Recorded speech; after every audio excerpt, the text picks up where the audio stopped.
A storm is brewing in Eastern Europe, and this time it's not coming from the streets, but from inside the walls of power itself. Reports are spreading that Belarusian generals, once considered the iron shield of President Alexander Lukashenko, are beginning to refuse direct orders. What was once a solid hierarchy of command now looks fractured and uncertain. Hello everyone, welcome back to the FreedomCast news channel. Please subscribe and click on the bell icon so you never miss our daily world affairs updates. Today's story is shaking the foundations of an entire regime, generals disobeying their leader, a nation split in two, and a question that could define Belarus's future. Has Lukashenko finally lost control? From the outside, the country still appears calm. The streets of Minsk move in their usual rhythm, cafes open, buses run, and state television keeps repeating its message that everything is fine. But this exterior calm hides the growing cracks within the regime's structure. Satellite footage has shown unusual military movements near the capital, and sources inside the defense ministry confirm that several units refused to carry out an operation ordered last week. For decades, the Belarusian military followed commands without hesitation. Now hesitation has turned into outright refusal. The facade of unity that Lukashenko displayed to the world is starting to crumble. Inside the presidential palace, the mood is tense and uncertain. Meetings that once ended with firm handshakes now finish in cold silence. Intelligence officers whisper that loyalty cannot be trusted. The interior of Lukashenko's power circle feels like a locked room filled with smoke. No, one can see clearly, and everyone suspects betrayal. Ministers privately argue over whether to continue following the president's increasingly desperate instructions. Even in the elite presidential security service, small groups of officers have begun discussing what might happen after Lukashenko. The atmosphere inside government corridors is heavy with fear, but also with a strange sense of possibility. The performance of the regime, the way it governs, commands, and reacts, has dramatically weakened. Where orders once moved swiftly down the chain of command, they now meet resistance at every level. Local commanders delay execution, demand written confirmation, or simply ignore directives. One senior general reportedly told his subordinates, "Our duty is to protect Belarus, not to destroy it." Such words would have been unthinkable a year ago. The once disciplined engine of Lukashenko's rule is stalling. Its gears grind against each other as mistrust spreads through every ministry and military base. The refusal of orders is not only political, it's moral. Many officers still remember the mass protests of 2020, when thousands of citizens were beaten or jailed for demanding free elections. Some soldiers admitted privately that the violence left a permanent scar on their conscience. When Lukashenko recently demanded stronger action against dissenters, these same officers pushed back, saying they would not fire on civilians again. That moment of defiance, captured in leaked audio and spread online, has become a rallying cry across the nation. For ordinary Belarusians, it means that power built on fear is finally facing the courage of its own protectors. Safety has become the regime's greatest illusion. The government still claims that stability and order are its safety features. Yet every attempt to tighten control only exposes deeper insecurity. Border troops have been ordered to seal crossings with Poland and Lithuania, afraid that soldiers might defect. Communication lines between some regional commands and Minsk have gone silent. The more Lukashenko tries to contain the situation, the more chaotic it becomes. Analysts describe the state as a fortress whose walls now protect no one because the guards themselves are unsure whom they serve. For the people of Belarus, safety no longer means obeying authority. It means surviving uncertainty. Families whisper at dinner tables, wondering if their sons in the army will be punished for disobeying illegal commands.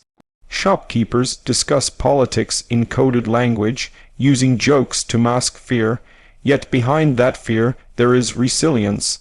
Every small act of disobedience by soldiers strengthens the public's hope that the era of repression might soon end. Citizens are beginning to believe that a peaceful transition is possible, not because foreign powers intervene, but because the conscience of their own military is awakening. What makes this moment unique is that rebellion is blooming from within the establishment itself. This is the regime's greatest vulnerability and its opponent's greatest strength. Unlike street protests, which can be crushed with batons, internal disobedience cannot be silenced so easily. The generals refusing orders know the system's weaknesses, the locations of command centers, and the limits of Lukashenko's reach.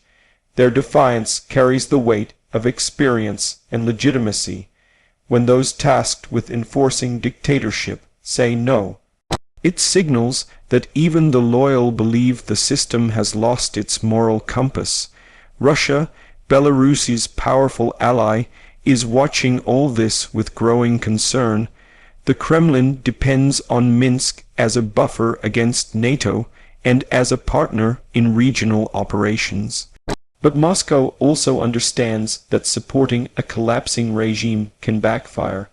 Kremlin strategists are quietly divided.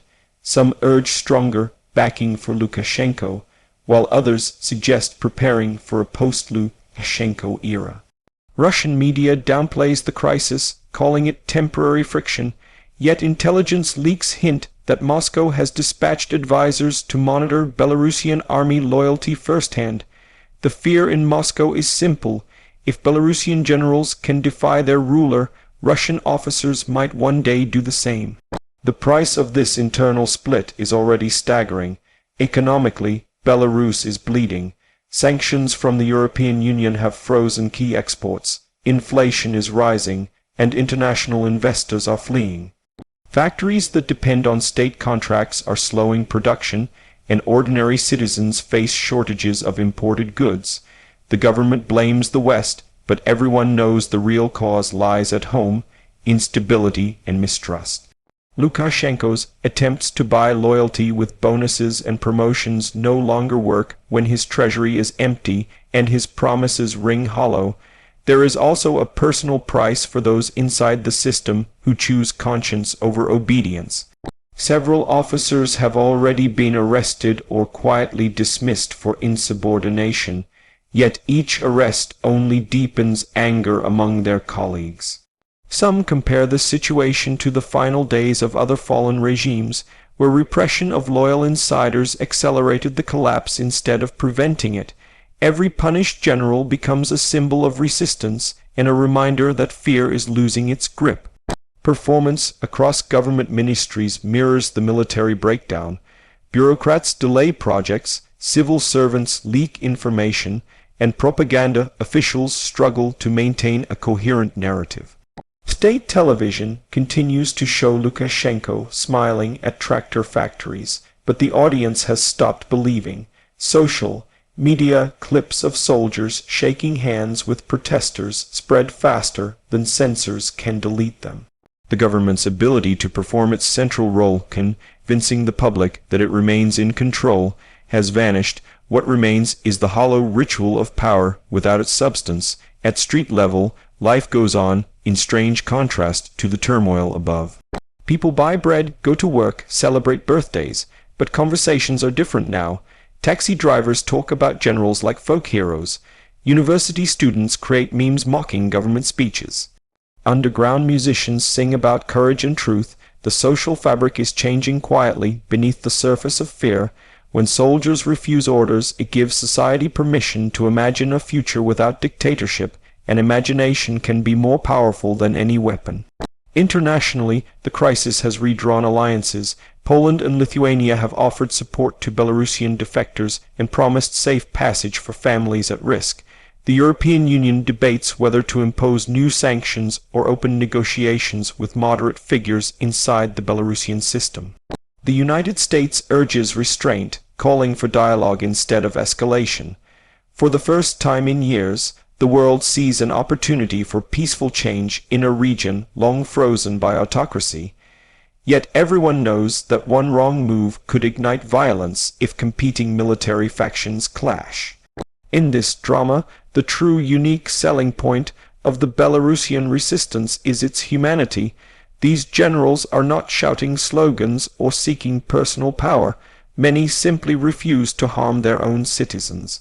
Their quiet defiance carries moral weight that no propaganda can erase. It reminds the world that even within oppressive systems, conscience survives, that moral awakening could become the foundation of a new national identity, one built not on fear or ideology, but on integrity. Still, the outcome remains uncertain. Lukashenko has survived countless crises before through cunning and brute force. He may attempt to purge the army, bring in Russian advisors, or stage demonstrations of loyalty. But each desperate move risks deepening the divide. A regime can survive protests. It cannot survive when its enforcers doubt the mission. History shows that once loyalty cracks at the top, collapse often follows swiftly and unpredictably. The price of change, however, will not be cheap. Every revolution demands sacrifice, and Belarus is already paying with economic pain, family divisions, and international isolation. Yet among the suffering, a quiet determination is growing. Teachers, workers, doctors, and soldiers share the same dream. A normal country where truth is not a crime and obedience is a choice, not a sentence. That shared dream may become the strongest currency in the new Belarus. As the weeks pass, Lukashenko's speeches grow angrier, his gestures more dramatic. He blames spies, foreign agents, and traitors, but avoids the one truth he cannot face, that the rebellion began inside his own command. The people who once protected him now protect the nation from him. No wall, no secret police, no Russian backing can restore what's been lost, the faith of his own military. In every dictatorship, there comes a moment when fear changes sides. That moment has arrived in Belarus. The general's refusal to follow unjust orders has sent shockwaves far beyond their borders. It tells every soldier, every citizen, every leader that conscience still matters. Whether Belarus moves toward negotiation, collapse, or renewal will depend on what happens next. But one fact is already certain. The regime that ruled by fear has been split by courage. As this historic drama unfolds, the world watches a small nation teach a timeless lesson, that power without justice cannot endure forever. The crack inside Belarus's system may widen into a peaceful transition or explode into conflict, but it cannot be sealed again. Something irreversible has begun. The silence of obedience has been broken by the voice of integrity. Thank you for watching FreedomCast News. We'll keep bringing you truthful updates from around the world as events evolve in Belarus and beyond. Don't forget to like, subscribe, and click the bell icon so you never miss our latest reports. Stay informed, stay aware, and remember, when truth finds its voice, even the strongest walls begin to fall.